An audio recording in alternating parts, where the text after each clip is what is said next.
We hear about the disease of cancer quite often. Cancer is almost unspeakable and awful, from the potential for hardships of treatment, for the prospect of leaving behind grieving loved ones. This illness is in a sweeping rash across the country, it seems, with an estimated 1.7 million people diagnosed with cancer in 2018, and the percentage growing larger every year.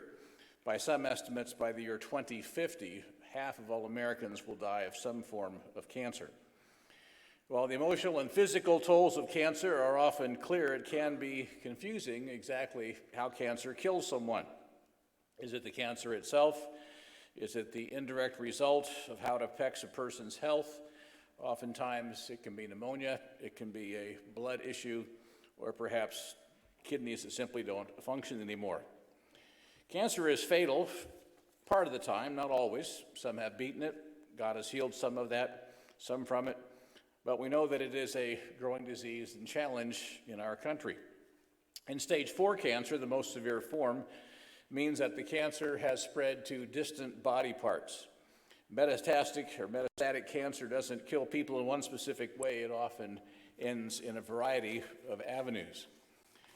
Today I don't want to talk about physical cancer because I'm really not qualified to, but I do want to talk about a spiritual disease that could be permanently damaging, not temporarily damaging, because whatever happens in this physical life will be replaced by something much better. As Peter says, seeing that all these things shall pass away, what manner of Christians, what manner of people we should be. I want to discuss the account in the Bible of a man who was struck with a spiritual disease. Let's go over to 2 Samuel chapter 15. In this case, the disease led to the deaths of many people. It almost led to the replacing of a king, a righteous king of Israel. It also led eventually to his own death and, of course, some very severe issues in his family, repercussions in his family. In 2 Samuel chapter 15, beginning in verse 7, it came to pass after 40 years that Absalom said to the king, "Please let me go to Hebron and pay the vow which I've made to the Lord." Now for some background here, we are getting into the middle of a biblical story. This is after David had been ruling for about 40 years, a little bit later in his ruling time in Israel, not quite. It's 40 years since, I believe, since the death the death of King Saul. But let's continue on that. Absalom had been guilty of murder and also of rape of his own stepsister or half-sister. And he had been then banished because he killed his brother. He had been banished to a foreign country. And he went back to a foreign country where his father-in-law, the father of his wife, had been protecting him. And Absalom had been allowed to come back in the 2 years that had passed. David would not allow Absalom into his sight, wouldn't have him near him. But eventually, of course, David relented. It was his own son. Absalom had a certain personality that caused people to follow him. He also apparently had quite a hairdo that they would cut every year and apparently it weighed a great deal. So that's one more connection that Mr. Laux and I don't share with Absalom, which is, I think, pretty good if we could list them all. Hopefully the spiritual attributes would be there too. So Absalom came back after he had plotted a way to overthrow King David, his own father, and make himself the king. So after 40 years, Absalom said to the king, "Please let me go to Hebron that I pay the vow which I made to the Lord." So he is pretending to be righteous. He's pretending to want to thank God that he was able to come back from his exile and be in the presence of his father. His father sort of forgiven him for killing his brother. And so now Absalom says, "I want to go to Hebron," which, by the way, is the place where the cave of Machpelah is located, where Abraham and Sarah, Isaac and Rebekah, and Rachel and Leah and Jacob and Leah are buried. And so he was going to go back to the cave or the grave plot of the family, so to speak, and make some sort of a vow there or make some sort of a religious homage to God, some sort of a sacrifice. And so it all took on a very righteous religious air. Verse 8, for your servant took a vow while I dwelt in Geshur, that's where his father-in-law lived, who was protecting him from the wrath of David and of David's men, because David had a large family, many children, and others would have wanted to have taken vengeance on Absalom. So he dwelt at Geshur in Syria, saying, if the Lord indeed brings me back to Jerusalem, then I will serve the Lord. Of course, that's a bold-faced lie, but that's the way psychopaths operate. The king said to him, go in peace. So he arose and went in Hebron. So David was probably appreciative that his son was now very religious and had gotten the spirit, or whatever you want to say. But Absalom sent spies throughout all the tribes of Israel, saying, as soon as you hear the sound of the trumpet, then you shall say, Absalom reigns in Hebron. You see, David had reigned in Hebron for 7 years before he went to Jerusalem. So there was sort of an ancient, or at least a throwback to where David was crowned and where he first reigned from, so it was a earlier capital. So they were to send these spies out, they were all to sound trumpets, and they were to pronounce Absalom as being the new king. With Absalom went 200 men invited from Jerusalem, and they went along innocently, did not know anything. They didn't know what Absalom was planning. Then Absalom sent for Ahithophel the Gilonite, David's counselor from his city, from Gilo, where he offered sacrifices. And the conspiracy grew strong, for the people with Absalom continually increased in number. So we have these slanderous statements and this gossip that was going back and forth. It was the 1000 BC equivalent of Facebook and Twitter and the underground talk that oftentimes scatters very quickly, but very rarely has much accuracy or good intentions to it. Same thing, of course, happens today. The conspiracy grew strong. The people who were supporting Absalom increased. Now a messenger came to David saying, the hearts of the men of Israel are with Absalom. So David said to all his servants who were with him at Jerusalem, arise and let us flee, for we shall not escape from Absalom. Make haste to depart, lest he overtake us suddenly and bring disaster upon us, and strike the city with the edge of the sword. Now some of the men were upset with David for fleeing Jerusalem, but he did not want the city of Jerusalem to be a battleground. It was where he wanted to have God's temple built. It was where he had a palace built, and he was trying to make the city the most beautiful thing he could. And so he went and decided to flee. So if there was a battle between Absalom's followers and David's followers, it would not be in the city of Jerusalem, and there would not be a lot of civilian casualties. Verse 16, the king went out and all his household, but left 10 women, concubines, to keep the house. So they were wives who had no legal status as far as their children were concerned, or any inheritance rights. And the king went out with all the people after him and stopped at the outskirts, and all his servants passed before him. It mentions all the people here, the people from Pelith and the Gittites, and 600 men, and they were all going to, essentially they wanted to, praise their loyalty or say their loyalty to David. Let's drop down to verse 23. And all the country wept with a loud voice, and all the people crossed over. And the king himself also crossed over the brook Kidron, so he went down from Mount Moriah in Jerusalem, crossed the Kidron brook over towards the Mount of Olives. And there was Zadok also, and all the Levites with him, bearing the ark of the covenant of God, and they sat down the ark of God. And Abiathar went up until the people had crossed from crossing over the city. Then the king said to Zadok, by the way, these Zadok priests are mentioned in prophecy, in fact, at the end of the book of Ezekiel, as being examples of priests who stayed loyal to David all during the time that he was king. And so they did have an eternal reward for that. So there's a kind of a side lesson here. They say, carry the ark of God back into the city, he told him. If I find favor in the eyes of the Lord, he will bring me back and show me both it and his dwelling place. So the ark of God was in the tabernacle, the physical building made out of goat skins that was set up on the threshing floor of or in the Orathite, or whatever it was, where the place was. Of course, eventually that was a location where the Temple Mount was built. Let's drop down a little bit farther. Verse 29, Zadok and Abiathar carried the ark of God back to Jerusalem, and they remained there.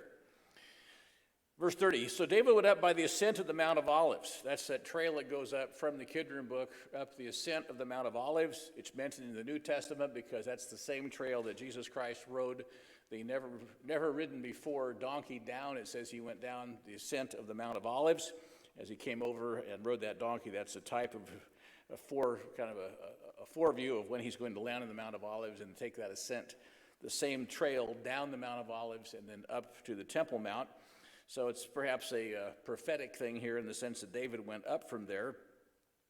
So we have in verse 30, last part of verse 30, all the people who were with him covered their heads and went up weeping as they went. Then someone told David, Ahithophel is among the conspirators with Absalom. Now Ahithophel had been a very trusted advisor to King David. Ahithophel had been with him for many years. Ahithophel was one whose opinion was well respected and listened to. And now he had been joining the conspirators with Absalom against King David. So David said, Lord, I pray, turn the counsel of Ahithophel into foolishness. And because he knew Ahithophel was wise, and that what he would advise Absalom would be, if followed, perhaps very lethal to David and his kingship. So he said a prayer that God would turn the advice of Ahithophel into something that would be foolishness. Now it happened when David had come to the top of the mountain where he worshiped God, there was Hushai the Archite coming to meet him with his robe torn and dust on his head, so a sign of mourning. David said to him, if you will go on with me, then you'll become a burden to me. But if you return to the city and say to Absalom, I will be your servant, O king, as I was with your father's servant previously, so I will now be your servant, then you may defeat the counsel of Ahithophel for me. So God answered David's prayer in the form of this additional advisor coming to him and saying that he was going to be loyal and wanted to be with David. And David said, no, you can serve me best by going back to Jerusalem, feigning that you are joining Ahithophel and turning the counsel of Ahithophel into a foolishness or a defeat for me.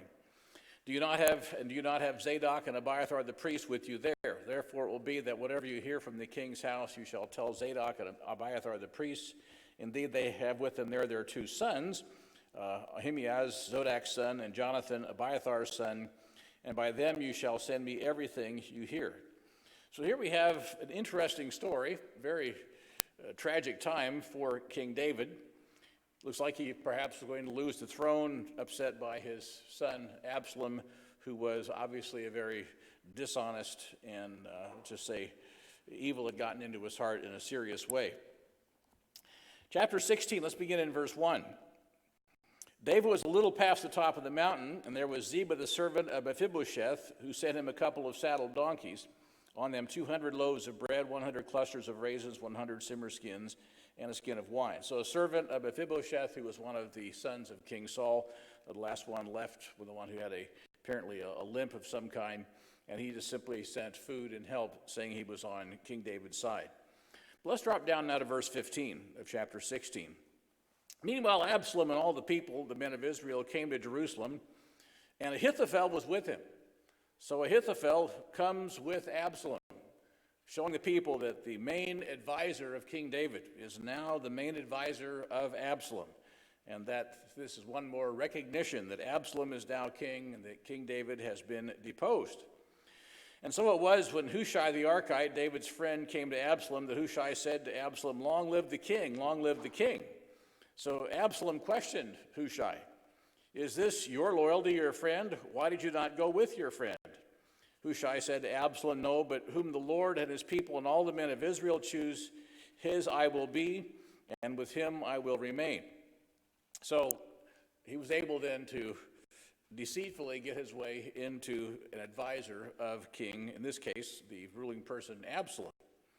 Verse 20, then Absalom said to Ahithophel, give advice as to what we should do. Ahithophel said to Absalom, go into your father's concubines, whom he has left to keep the house, and all Israel will hear that you are abhorred by your father. So this is an interesting piece of advice, because it was the crossing the Rubicon in the relationship between David and his son Absalom. Once he publicly had committed adultery with his father's concubines, there would be no turning back. There would be no mending of the breach. There would be no possibility of any reconciliation.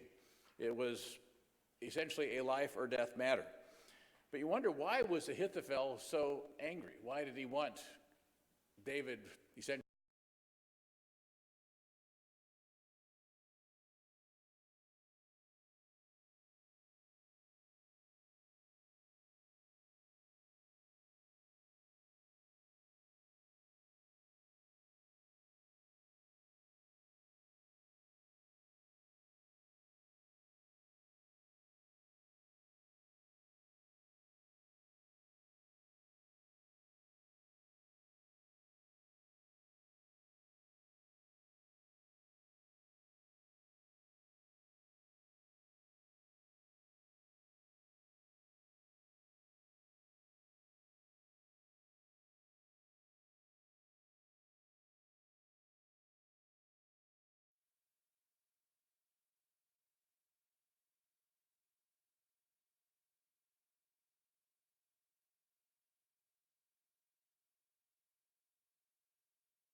of Ahithophel. Hushai came to Absalom, and Absalom spoke to him, saying, Ahithophel has spoken in this manner, what shall you say? Hushai said to Absalom, the advice that Ahithophel has given is not good at this time. For Hushai said, you know that your father and his men, they are mighty men. They are enraged in their minds like a bear robbed of her cubs in the field, and your father is a man of war and will not camp with the people. So he's saying David would have a separate camp for his army away from the people that followed him. Surely now he's in some pit or some other place. So in other words, he's setting a trap. He's setting an ambush for any army that would follow him. It will be when some of them are overthrown at the first that whoever hears it will say there is slaughter among the people who follow Absalom. And even he was a valiant whose heart is like the heart of a lion will melt completely. For all Israel knows your father is a mighty man, and those who are with him are valiant men. Therefore, I advise that all Israel be fully gathered. In other words, gather a big army, not just 12,000 under Ahithophel, from Dan to Beersheba, like the sand of the sea, and then go up to battle. So what happened is verse 14, Absalom and all the men of Israel said the advice of Hushai the Archite is better than the advice of Ahithophel. For the Lord had purposed to defeat the good advice of Ahithophel, in other words, answering David's prayer, to the intent that the Lord might bring disaster on Absalom. So we have this advisor of Ahithophel, called Ahithophel.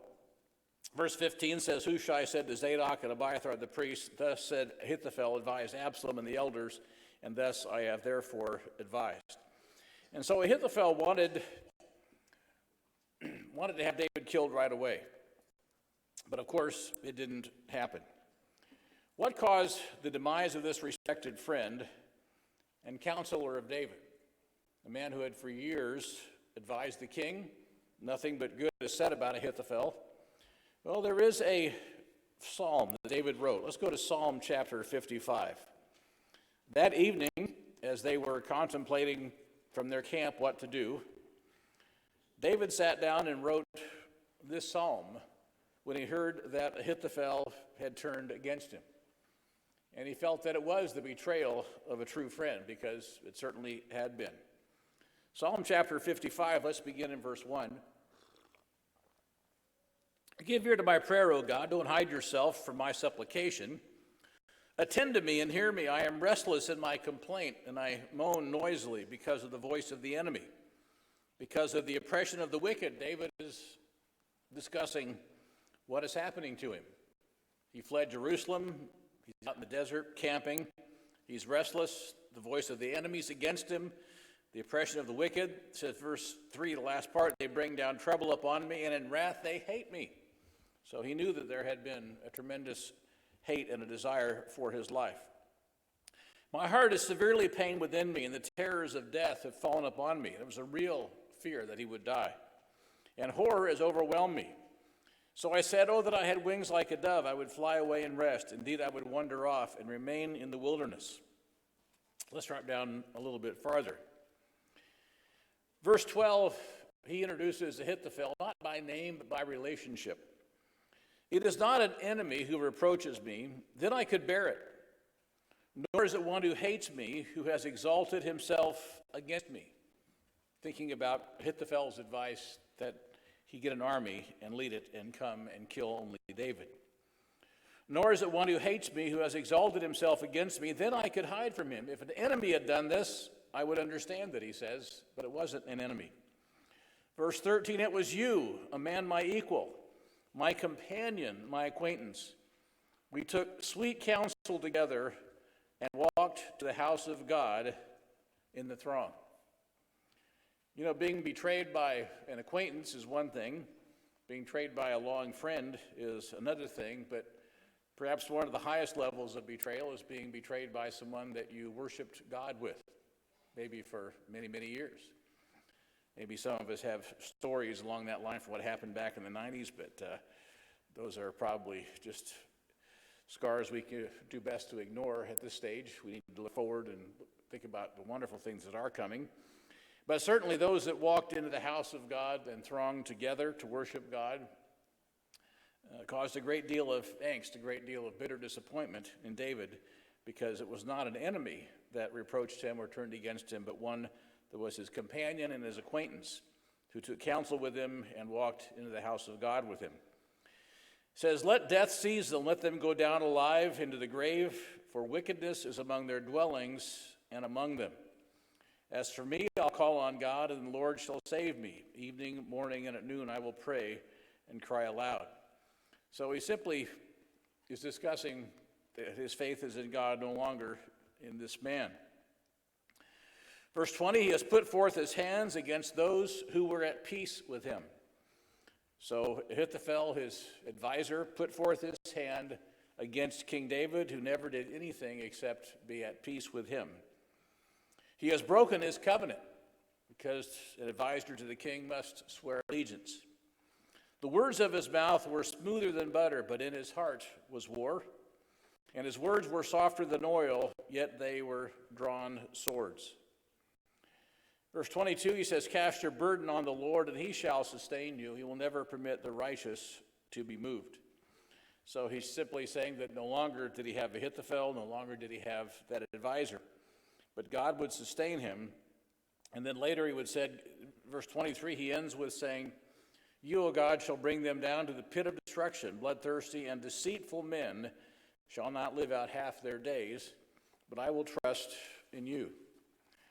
Now, examining the life of Ahithophel, we have to wonder how in the world could this advisor, who had been with David loyally for so long, have gotten a root of bitterness and an anger to the point that he wanted to murder King David.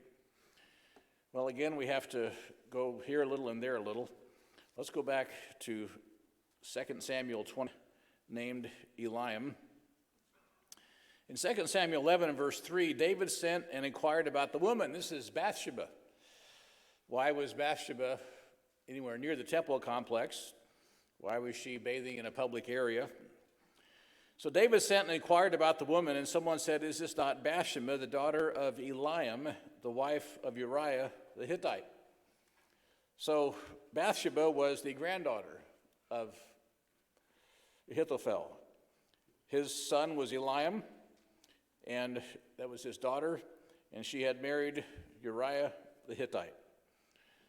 So what we have here is an angry grandfather. He's very angry because his granddaughter was stolen by the king, that his grandson-in-law was killed, and he didn't say anything at the time. He just let it smolder in his mind. Now, I have 4 beautiful little granddaughters with me today, and 1 grandson. We have all the kids and grandkids together in the mass mayhem at our house. But if anyone hurt my granddaughters, I tell you what, my conversion would be challenged. My Italian ancestry would be certainly one that I would have to pray that God would help me to suppress, and I would not call my relatives in Chicago to have anybody stuffed out, like my grandfather did once or twice.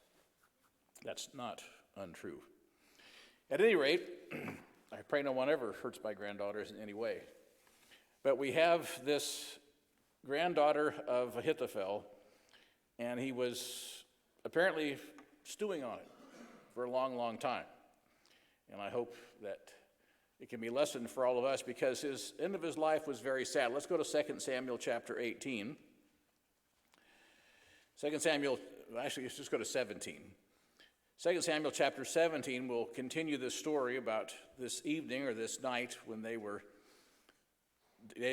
and his men were leaving, fleeing, and Ahithophel's advice to attack them immediately was not followed, and the advice of the other advisor, Hushai, was followed. Verse 22, David and all the people who were with him rose and crossed over the Jordan. So they went all the way across the wilderness, about 20 miles, and then they crossed the Jordan River over into Jordan, what's today Jordan. It says, not one of them was left who had gone over the Jordan. Now verse 23, when Ahithophel saw that his advice was not followed, he saddled a donkey and arose and went to his house in his city, and he put his household in order and hanged himself and died, and he was buried in his father's tomb. So the story of Ahithophel ends tragically.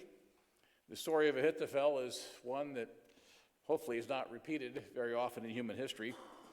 But it's in here for a lesson for us, because all of these events in the Old Testament are written for our admonition, upon whom the ends of the world have come. One of Satan's oldest tools is to get people to think they are not being treated fairly. Let's go to Genesis chapter 3 and verse 1. One of the very first tools of Satan the devil was to say God is unfair. You know, many, many years later, Jesus Christ said, "Blessed is he who is not offended in me," meaning blessed is he who is not offended in anything I allow, because it's all working out for a much greater purpose. Very difficult lesson to learn when you are on the receiving end and you believe you are not being treated fairly. But the truth of the matter is, often we think we are not being treated fairly when really we are. We're just feeling sorry for ourselves. We have a little bit of snowflake in each one of us, I guess, we need to be careful of. Genesis chapter 3, beginning in verse 1, "Now the serpent was more cunning than any beast of the field which the Lord God had made. And he said to the woman, Has God indeed said, You shall not eat of every tree of the garden?" In other words, he's exaggerating. God didn't say that. God said, you can eat of every tree except for the tree of the knowledge of good and evil. The woman said to the servant, "We may eat the fruit of the trees of the garden, but of the fruit of the tree which is in the midst of the garden, God has said, You shall not eat it, nor touch it, lest you die." So the serpent begins by misquoting what God says, getting her ire up a little bit, and then she answers him honestly, and he simply says, "The serpent said to the woman, You will not surely die, for God knows that in the day you eat of it, your eyes will be opened, and you'll be like God, knowing good and evil." So there is a message here of you are not being treated fairly. You are being cheated out of your rights, because you have a right to be like God and to know make your own decisions about good and evil. How often do we hear today about, quote, people having these rights, whether or not they are truly rights, but they certainly use those words off and on. Over in chapter 4, beginning in verse 1, we have the same "you are not being treated" tactic being used on their first two sons. "So Adam knew Eve his wife, and she conceived and bore Cain, and said, I have acquired a man from the Lord. And again, his brother Abel. Abel was a keeper of sheep, but Cain was a tiller of the ground. In the process of time, Cain brought an offering to the Lord of the fruit of the ground to the Lord. Abel also brought of the firstlings of his flock and of their fat. The Lord respected Abel and his offering, but he did not respect Cain and his offering, and Cain was very angry, and his countenance fell." So he thought he was not being treated fairly, that somehow he had been snubbed. All he had to do was obey what God said to do and do what was right, and he would receive the same acceptance that his brother had. The Lord said to him, "Why are you angry? Why is your countenance fallen? If you do well," in other words, if you follow directions, will you not be accepted? "And if you do not do well, sin lies at the door, and its desire is for you." Sin has a desire to conquer you. That's what God told Cain very plainly. "But you should rule over it." One of the important lessons of the Garden of Eden is that Satan and sin are after every one of us, but we should rule over it. With God's help, with God's Spirit, that's possible. And of course, Cain then, as you know, got very jealous, felt he wasn't treated right, and then he rose up and killed his brother. You know, the problem of human nature is still with us. Interesting reading through the inferred issues that the Apostle Paul dealt with, especially and primarily in the Corinthian church. He had to deal with a number of people who felt they weren't treated fairly, perhaps. Let's go to 1 Corinthians chapter 3. If we could summarize 1 Corinthians, it might be that Paul is trying to get them to see past people and to see the big picture of what God is accomplishing. It's so difficult for us to do because we have myopic vision. We can just see the here and around and now and the things that we see. It's very difficult to replace the empirical knowledge with spiritual understanding and a broader understanding or belief in what is coming, what God is doing in a big sense. 1 Corinthians chapter 3, beginning in verse 1, "And so, brethren, I could not speak to you as to spiritual, but to carnal, as to babes in Christ. I fed you with milk and not with solid food, for until now you were not able to receive it, and even now you're not still able. For if you are still carnal, for where there is envy, strife, and divisions among you, are you not carnal and behaving like men. So 3 telltale signs: envy, strife, and divisions.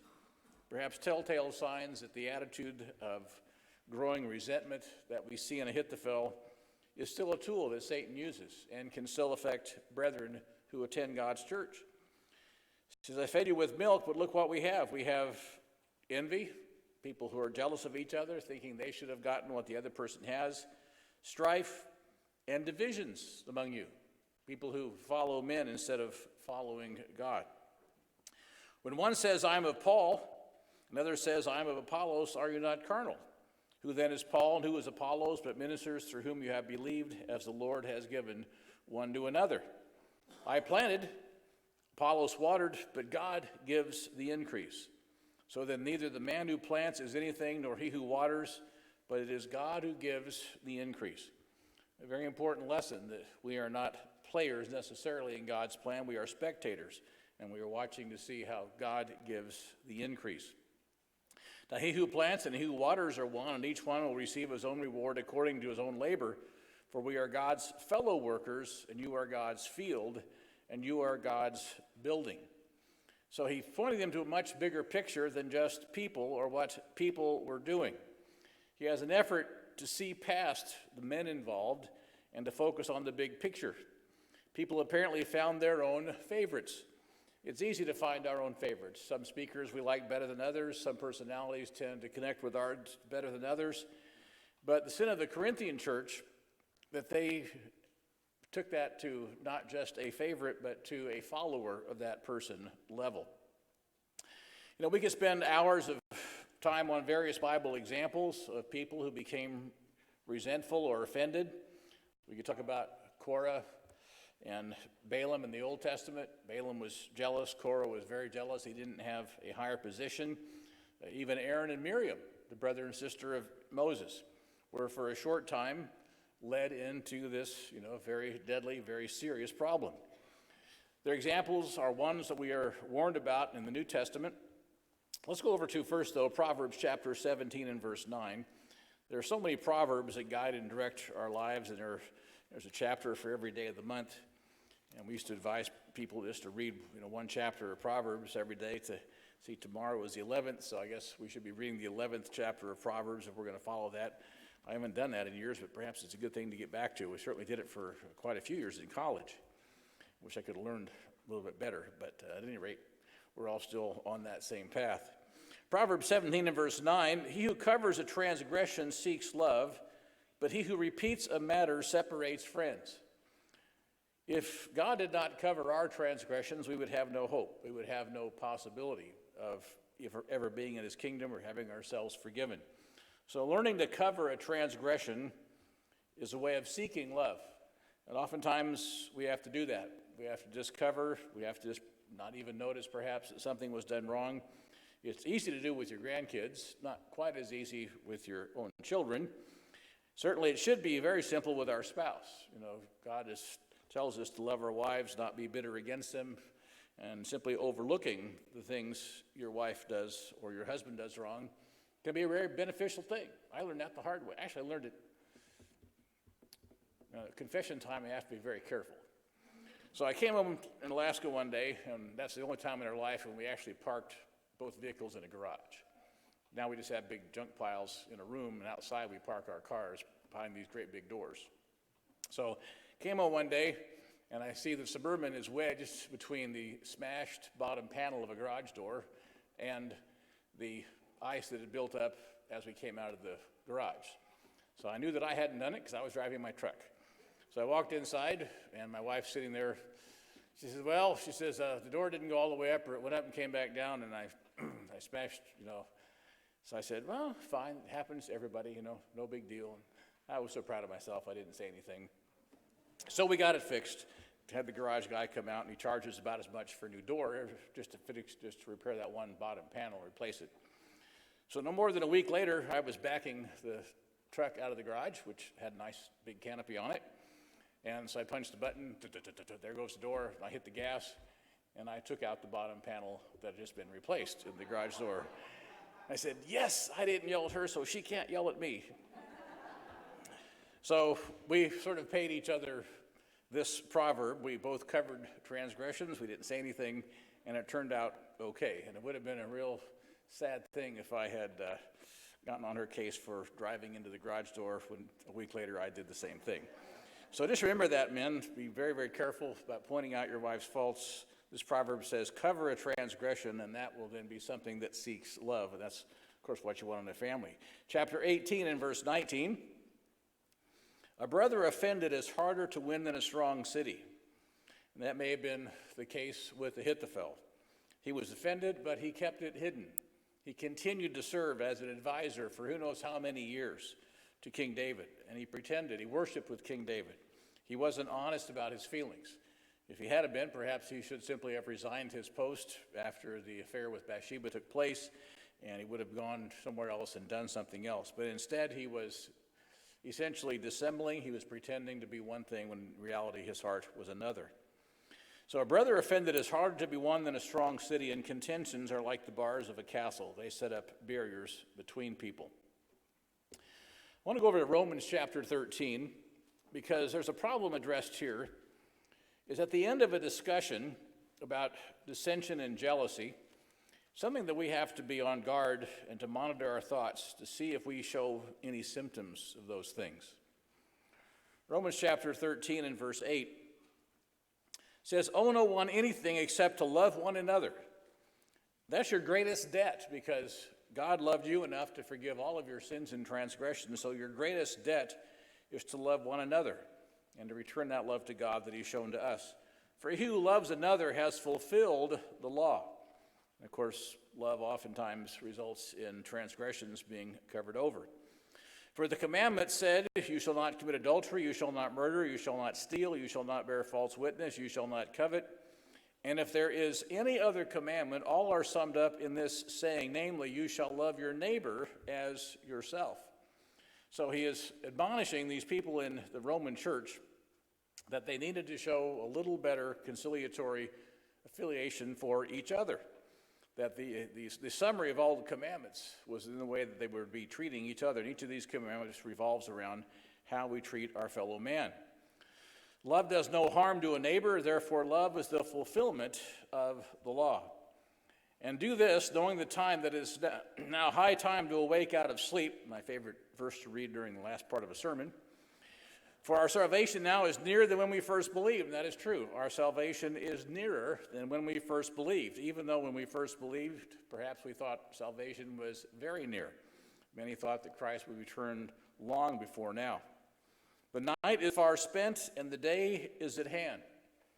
That really is coming true, but most of the world is asleep. Far too many who have the Spirit of God are falling asleep too. The night is far spent and the day is at hand. That sense of urgency about the return of Christ and our need to be ready for it needs to be rekindled. And that's what he says. Therefore, let us cast off the works of darkness, put on the armor of light, let us walk properly as in the day, not in revelry or drunkenness, not in lewdness and lust, not in strife and envy. So he adds strife and envy at the end because that is the issue he's dealing with. Perhaps the prime example in the Bible of an offense turning into a sour attitude and then into a cancer that destroyed the host is the example of Judas from Kerioth, Judas Iscariot. Let's go over to John chapter 6. We'll begin in verse 47. Sort of an interesting study in human nature. To understand Judas Iscariot, what little we have of him, we have to go to the book of John. John wrote his book many, many years after the other Gospels were written, wrote probably in the late 80s or early 90s AD, a full 50, 60 years after the other Gospels were written. And it's obvious, reading through John's references to Judas, that John still had a resentment towards Judas. He wanted us to know what an evil guy this guy was. The other Gospel writers mention him, but John just has this sort of personal, I want you to know and understand what happened here, kind of an edge to the way he wrote. So in John chapter 6 and verse 47, Jesus Christ is talking about being the bread of life, the bread that came down from heaven. He says, most assuredly I say to you, he who believes in me has everlasting life. Now he's going on in the next verses to explain what it means to believe in him and have everlasting life. This is not a break here in thought. It is a continuation of this statement and an explanation of what it means to have everlasting life and truly believe in him. I am the bread of life. The term daily bread, or bread, nourishing bread like manna every single day, is what he's referring to. He's the daily bread of life. Your fathers ate the manna in the wilderness and died, but this is the bread which comes down from heaven. Remember, eternal life is what he's talking about, that one may eat of it and not die. I am the living bread which came down from heaven. If anyone eats this bread, he will live forever. So again, he's talking about how to attain eternal life by understanding and his thoughts and his teachings, becoming one with him. If anyone eats of this bread, he will live forever, and the bread that I shall give is my flesh, which I shall give for the life of the world. The Jews therefore quarreled among themselves, saying, how can this man give us his flesh to eat? That would have been abhorrent to them, absolutely abhorrent, because they did not understand he wasn't talking about his physical body, but about his teachings and about the laws that he gave. Then Jesus said to them, most assuredly I say to you, unless you eat the flesh of the Son of Man and drink his blood, you have no life in you. And of course, he's talking allegorically about what the examples that they are of his teaching and of his sacrifice for us. Whoever eats my flesh and drinks my blood has eternal life. So he's showing that he's the true bread that came down from heaven, and we must feed on his teachings every day. He who eats my, verse 56, he who eats my flesh and drinks my blood abides in me and I in him. As a living Father sent me, and I live because of the Father, so he who feeds on me will live because of me. He's talking about spiritual, not physical, obviously. This is the bread which came down from heaven, not as your fathers ate manna, which they did every morning. It fell 6 days a week, and are dead. He who eats this bread will live forever. And these things he taught in Capernaum, in the synagogue. Therefore, many of his disciples, when they heard this, said, this is a difficult, a hard saying, a challenging saying. Who can understand it? Now, Christ gives the answer here pretty quickly. He answers their question. When Jesus knew in himself that his disciples complained about this, he said to them, does this offend you? Does it offend you that I'm talking about eating and drinking of me in a way that would give eternal life? He said, it is the Spirit who gives life. Understanding this from a spiritual perspective, understanding the spiritual implications and meaning of what I'm saying is what brings life. The flesh, considering this teaching of mine from a physical standpoint, profits nothing. The words that I speak to you are spirit and they are life. So he's telling them they were to eat and drink of the words that he would speak and did speak to them. They are spirit and they are life. But there are some of you who do not believe. So he's talking to his disciples. The disciples weren't just 12 men. The group that followed him was perhaps even more than 100. On the day of Pentecost, there were 120 who were assembled who had been followers of his. So 11 disciples plus 109 others. So Jesus knew from the beginning who they were who did not believe and who would betray him. So there were hangers-on, there were crowd followers, there were people who were following him because he had a good personality or they liked the way he spoke, whatever it might be. The Church of God always has hangers-on who are not really there for the right reason, to be taught and to learn from Jesus Christ every day, but they're there for other reasons. And he said, therefore, I have said to you that no one can come to me unless it has been granted to him of or by my Father. Same thing as he said in John 6 and verse 44. No man can come to me unless the Father draws him. So he's showing that the difference is that this understanding would be given to people by God the Father because they were the ones he had called and granted the Spirit too, the spiritual understanding too. So he knew there would be some who didn't understand because they didn't have God the Father calling them. And some of those were in that group that were clustered around with the true disciples. Notice verse 66, from that time many of his disciples went back and walked no more with him. So they were offended at what he said. They said, this is too much, we can't comprehend it, he's gone too far, and so they left. Then Jesus said to the 12, do you also want to go away? So there were perhaps just the 12 left. We really don't know, but it seems like he separated them out and says, do you also want to go away? Simon Peter answered him, Lord, to whom shall we go? You have the words of eternal life. In other words, these words of eternal life that you've been telling us are symbolized by your body and your blood.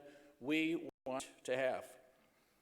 Also, we have come to believe and know that you are the Christ, the Son of the living God. So Peter, speaking for the whole group, says, we want your words, and we have come to know and believe that you are the Christ, the Son of the living God. And Jesus answered and said, did I not choose you, the 12? I chose every one of you, and yet one of you is or has a devil. And he spoke of Judas Iscariot, the son of Simon, for it was he who would betray him, being one of the 12. So Judas apparently had participated in seeing people healed. He'd gone out 2 by 2 with other disciples and said that the demons were subject to them and that the dead were raised and the sick were being made well.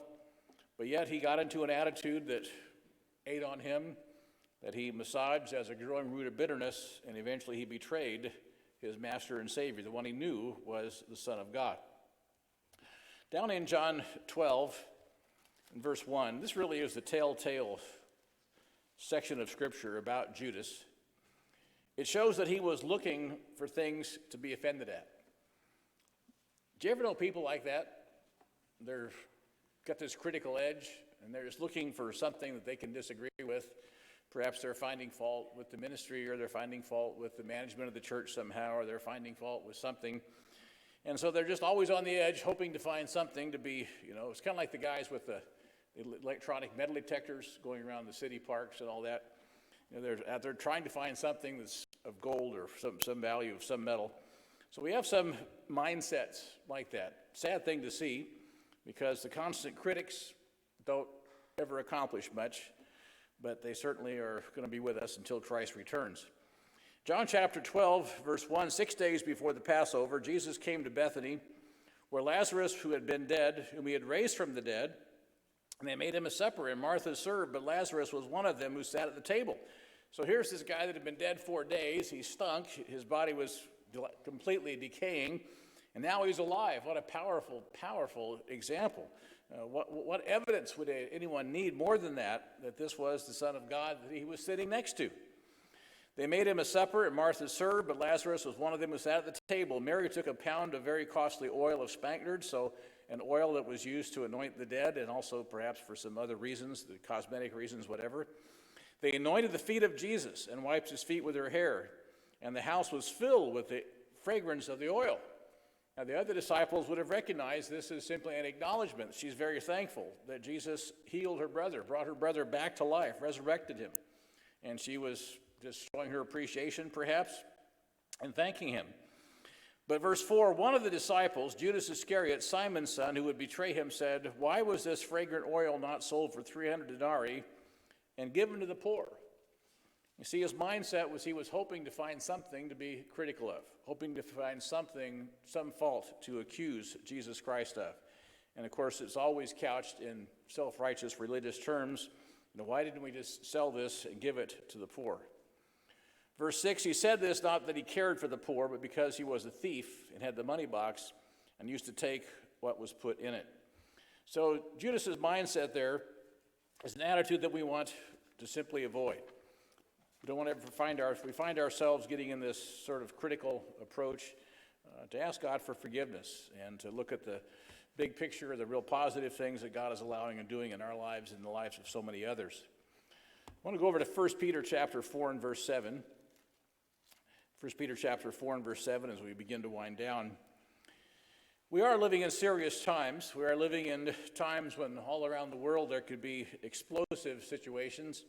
I wrote about several of them in this week's little commentary, but there are a number of others, especially up in Russia, and some of the things that are going on up there. They think perhaps there was another nuclear explosion or leak of a plant or something this last week that's been covered up. Who knows?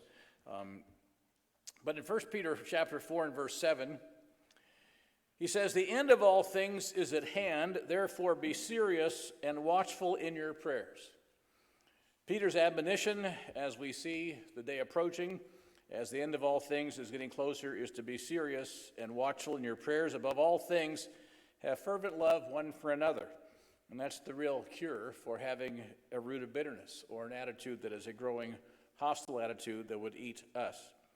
For love will cover a multitude of sins. So Peter here quotes the proverb that we mentioned earlier, love covering a multitude of sins. And all these things need to be on our mind as we see the day approaching. Notice verse 9, be hospitable to one another without grumbling. So be hospitable to one another without grumbling. Wish we could accomplish that in this life. I think we're working towards it. Certainly there are so many good examples and so many wonderful things that are going on.